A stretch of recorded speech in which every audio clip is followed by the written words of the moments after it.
Soul Garden. Live, love, be. Hello, Lunar Child, and welcome now to Wednesday. Well, the moon today will be moving from Aries into Taurus, so do not be too surprised if you go through kind of a shift in your feelings today. That's your ruling planet, the moon. It also kind of controls focus of consciousness around our emotions on the planet. So moving from Aries to Taurus for Cancers means you start the day off maybe feeling or being connected emotionally to career issues or to reputation issues, hopefully not worry. Then in the afternoon, the moon moves into Taurus, which will shift emotional focus now to social life, your social group, the way you're seen in society, and even your politics. You may find that you're very passionate about your politics by the end of the day. But what's really interesting to me is, in the next 24 hours, we will have a temporary soul pyramid in the Earth signs.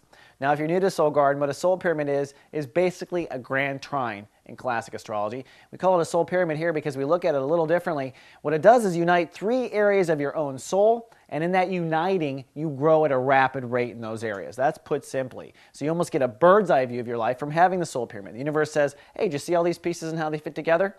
Now for Cancers, the pieces being put together for your viewing are your ideas of marriage, we'll talk about that in a second, Saturn in Virgo in the third house, which represents you taking responsibility for thinking differently and speaking differently now, and today connecting that, the moon in Taurus, your house of friends and society.